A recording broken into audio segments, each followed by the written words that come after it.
in the Pacific Northwest. We're here at the Pacific Northwest Laboratories office, but she literally held a meeting with what I would call the West Coast Collaborative of our national lab systems with Lawrence Livermore and Argonne and PNNL to discuss what we could do to accelerate the partnership between the public and private sector on making sure our nation stays competitive and advanced on AI. And it was a robust discussion in which the Secretary is taking back several of those initiatives she just described. And I'm pretty sure she's going to come over to my part of the Capitol and say, here's the things we need to also continue to get funded and worked on.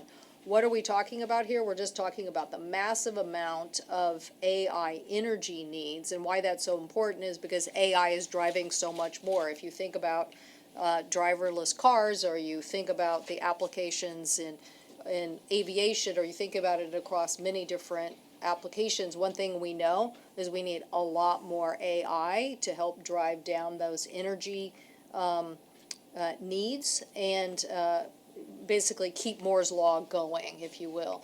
And so the labs and the companies here are going to talk about why they think that's so important in the partnership, why what they're doing needs a little bit more of energy R&D investment, but a couple of things. One, on the material science side, which we know well in our region, obviously, how important material science is, that DOE could probably provide some leadership here in answering some questions for us on the material science side. And this is so important. The Secretary, you might have caught, was in Moses Lake yesterday on silicon anodes. Just the fact that the United States saying, hey, we don't have enough graphite, and we're not going to let the future of battery technology be dictated by graphites. We're going to switch over to silicon anodes.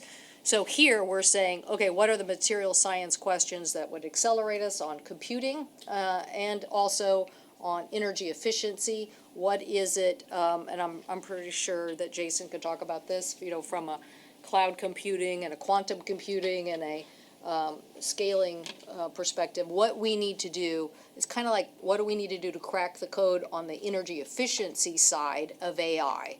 And these companies have been working on it. So excited that I think this is a very important summit, if you will, between the leaders in AI and in chip manufacturing and our national laboratories in the West to really try to get this next level of innovation done and done quickly. So thank you. Awesome. We'll go to Jason.